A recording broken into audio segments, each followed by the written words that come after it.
Hey y'all, so I'm here today to talk about the decision that I received from the Department of Insurance, Securities and Banking. Y'all know I've been waiting for this insurance license, so let's talk it out.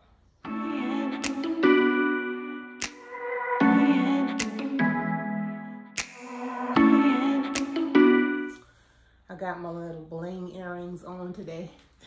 I ain't got nowhere to go. I just put it on for the video. I got these boots I have not been able to wear yet. I'm about to be in the grocery store shopping aisle, making it look like a fashion runway. Okay, let's jump into it. So, like I said, I've been waiting since May. I took the test May 1st for this license to be an life and health insurance agent. So, I did not know I was gonna be waiting this long though. So, an attorney called last week from, he's the liaison between the applicants and the committee. So how this works is there's a commissioner that grants you the permission when you have a felony like I do. The commissioner has to grant you the permission to do business, to participate in the business of insurance. So he doesn't make the decision solely. There's a committee of 5 and they took 8 months to get back to me. So the attorney called and said, they have your decision. I wanted to call you ahead of time before you got the official email and letter because I just wanted to give you some encouragement. They declined your application. So he said 4 things. The first thing he said was, don't be discouraged. You can apply as many times as you want. The second thing he said was, your application was strong. Your application was strong and your character letters were good. One of the attorneys I work for in New York wrote me a really nice, a glowing letter of recommendation. And then I think I submitted like between 8 and 10 letters altogether. So he also said the reason for them declining me was because I'm still on probation, and he said normally people wait. Like normally people have a longer distance of time between the time they were convicted and the time they apply for this license. 3 to 5 years typically, but I didn't know. I got out October 2019. I applied summer of 2020. So that was like, what, 9 months. I felt like he was almost saying, just, apply again when you get off probation and, it'll be 3 years then. I'm due to get off in 2020, although it's February 2021 now. I think I'm eligible now for early release. I could technically get off this year, but I would probably just wait until 2022 to apply again because that'll be 3 years.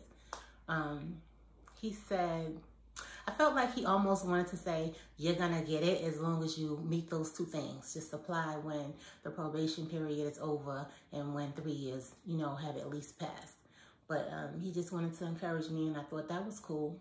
However, I do have an issue because the 2 factors that they mentioned, me being on probation and the time period not being long enough, those were the 2 factors that were there before I went through the whole process. So in other words, I called before I started this journey. I called last January 2020 and I spoke to somebody at the commissioner's office and I said, hey, I have a felony. I want to apply for this insurance license. I see online it says you can't have a felony. Is this a hardcore no across the board? Or he was like, no, it's not. It definitely is on a case-by-case basis. Everybody's situation is different and you should just apply. The best thing is that you're honest and that counts for something. So the fact that you're telling us about it first before we find it, that's, that goes in your favor. But in my mind now, I'm like, somebody should have said, well, they should have qualified me. First of all, are you still on probation? And do you have, how many months or years has it been since your last conviction? Like those 2 things right there, he could have qualified me and then told me, I think you should wait. but nobody said anything. So I went ahead and I bought a licensing course, and I had to study this course for like 3 months. Then I had to schedule for the test, and it was right after the pandemic started. So then I had to keep trying to get an appointment because they paused everything. I had to pay for that test. I had to then pay for the license. I paid for training. I'm probably like $700 in already. And then the 8 months of anticipation of waiting for it. For y'all to tell me no because of 2 things that y'all could have said. Anyway, whatever. It's done. It's said and done. The other thing is that my test score is only good for a year. So if I'm going to do this all over again, I really have to start the process all over again. I have to, you know, I would have forgotten all the information to take the test and pass it. So therefore I have to pay for the course again. You do get a discount. The agency that I was going to sign up with had a discount. I would have to study again, take the test again, and probably pay for the license again. The license fee was $100. So that's my qualms with this process. And I guess it took so long, maybe due to COVID. I think it normally doesn't take that long. But I would say shoot your shot. If, you know, you or someone else has a conviction, a felony conviction, and you want to apply for their professional license, I would say give it a shot. You know, just don't be on probation when you do it. And I asked, because I don't even know if I'm going to be living in D.C. next year. Like, I'm not from here. I may move. I don't know what's going to happen. But anyway, I said, do you know of other states? Like, what other states do you have a good chance at getting this? It's a 1033 application. That's what it is. He said, I only know of a handful. It could be more, but I'm only aware that New York does it, Pennsylvania does it, Maryland, and D.C. I know for sure Florida doesn't do it, he said, and I know Texas, absolutely not. A felony, they won't even consider you. Okay, so that means if I leave D.C., I'm going to have to keep residency here in case I want to apply all over again. I don't know what's going to happen. Now, I got this news in August, I think I might have been devastated, but I'm not. Now, the way I feel about it is I feel like it's not a no, it's just a not right now type of thing. And I'm cool with that because around November, I started to pivot anyway. I started to think, maybe, you know, suppose you don't get it. Like, you should start looking for something else. So that's what I've been doing. And I have found a couple of things, 2 to 3 different things, ventures I'm involved in that I could make money from, that I know I'm going to be okay. Now, I thought when I started this process, I wasn't even really thinking about insurance, but I saw a video on YouTube, MJ Harris. He is a CEO of his own insurance company. He is young, black, rich, and full of personality. And I watched his video and it kind of like pulled me in, so I started looking more into his company. And then I got intrigued, right? And then I started to think about insurance matches the criteria of the things that I would want. So for a business, for a career, I would want it to be recession-proof, depression-proof, pandemic-proof now. And, you know, it's a need there always. And then the other thing is I want to be able to put it under the umbrella of an LLC because, like, if you have a business, it just works in your favor. You just write off so many things. You pay less in taxes. You keep more of your money. So I want to do that. And, of course, the amount that you can make, I know I can make potential to make 6 figures in insurance. Life insurance particularly was the area that's most lucrative. So if you're selling insurance, that's where you want to be. And it's not just, you know, I didn't know either, but when people think about insurance, life insurance, they think about policies for families to help protect against the death of a loved one and financial loss. But it's not just that. It's not just for families. It's also for businesses and employers. Like, for example, say 2 people are in business together, so they're business partners, right? There's business partner insurance. So if something should happen to one of the partners, the surviving partner can be the beneficiary of this insurance, and it's for the business to be able to keep going. And so there's all this, like so many different types of insurance that I learned about. And so I wouldn't just be selling a policy to, you know, a regular person, everyday person, just for like life insurance. There's like different kinds of policies. I could have sold annuities. I could have done so much with that license. And so the only thing standing between me and that six-figure income is this piece of paper. But it's fine. I'm going to get to the six-figure income. That just won't be the vehicle. Maybe not now, or maybe later. But like I said, I found something else to work on. Thank God. And those other things, they pretty much fit the criteria of what my philosophy about money is. So I will share now.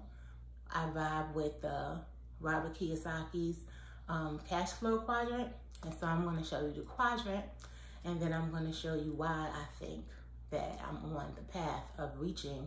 You don't want to be on the left side of this quadrant. You want to focus on the right side of the quadrant, because that's where the money is. I don't know who's just now tuning in, but my charge is financial. My charge is conspiracy to commit wire fraud. So the insurance industry is under the umbrella of the financial services industry as well. So technically, I'm probably not supposed to be working in the insurance industry. However, in my application, I did detail, you know, my charge and my participation in the charge. And I did point out that the judge gave me minor role reduction. So I had a very minor role. It's just that everybody involved, they all get, once you get the conspiracy charge, everybody gets the same charge. And then your level of involvement and your offense level and where you fall in it determines your outcome.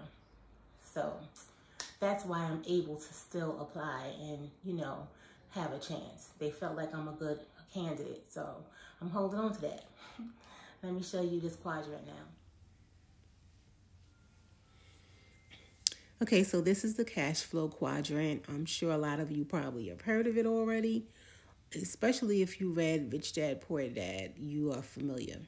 So anyway, I used to be in this category, which most people are at first, right? In this category, I was a legal secretary for many, many, many years. And I also did like on-demand work, like through apps. So I did Caviar, Instacart, Uber Eats, jobs like that where you work through an app. It felt freeing because I made my own hours. I turned the app on. I pick up orders. I turn it off when I don't want to work anymore. And nobody feels like no one is the boss of you because, you know, you're not reporting to anyone directly. So now I have this section right here. What I have in this section is, that would be flipping the medical commodities because it's more like self-employed. There is, this part right here rings true. The amount of active work determines the income. That's kind of true, but it's like also I have to just put out advertising. So the more advertising that I put out, the more return on my investment I get. And I guess after a while, it has residual income built in because the customers are repetitive. So after a while, I won't have to put out advertising. And then when that happens, then it will be moved into this category because it'll be more like I own a system that's working for me. Like I would have built up the system already. And then in this category as well, something else I'm about to start working on is flipping pallets. And that'll be in this, well, it will depend. It'll be in this category at first because it also will depend on the active work that I put in. But again, once I advance in that business, I'll have customers. And then it will fall more in this category because it'll be, I won't have to be active in it. It'll be automated. And then for this section, I have 2 investments. One is a stock and one is a real estate investment trust. And this is more like passive income. This is where you want to be. Like, if you can, this is where you want to be. Because it's like you just park money someplace, and then it's going to, you just go ahead and do what you do, and then it's going to pretty much grow. So you definitely want to navigate from this area right here to someplace else. Like, this is the worst place you could be right here. Because you can't build wealth being an employee. You have to be, see, when you're an employee, all you're doing is trading time for money. See this right here? Time equals money, right? So your income is capped. You can only make, if however many hours you work in the week, if that's 40 hours times whatever amount you make, and then that's it. Like, your money is the same every single week. But in any of these other areas, you could become rich because your income is not capped. And if you're self-employed, all you got to do is figure out something that works one time and then scale it up. Or you could hire other people too and multiply, have them working for you so that you could advance your production level. And in this area right here, again, all you have to do is figure out something that works, and then you could scale it. And as an investor, the more money you invest, the more your return on investment is going to be. So any of these three areas is better to be than an employee. However, if you look here at the bottom, is what it says. Most of us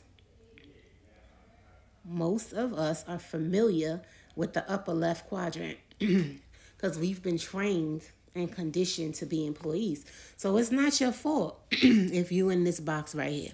That's, that's where most of us, that's what we know. If nobody tells you different or otherwise, that's what you believe to be, what you should be doing. Like, that's what feels right. If that's how your family makeup was set up, if that's what your parents did, if that's what your brothers and sisters do, then that's pretty much what you're going to probably do too, is be an employee. But me, I don't really want to work for nobody. And I want to be able to travel, and I want to be able to, if I wake up and don't want to go to work that day, I want money to have been coming in already. So I don't want that to be my life.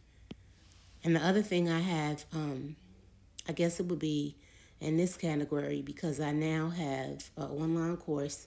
So this week I made $1,200 in that course, and that was for something that I already put the work in. I already recorded it, edited it, structured it and everything on the platform, and launched it a week ago. So in the first week, I made $1,200. And so I kind of say this is now a system that I have, that I own. So I'm kind of on my way to move into this right side of the quadrant. That's pretty much it. All right. Thanks for tuning in. This is Tatum Talk. Please share. Please like, people.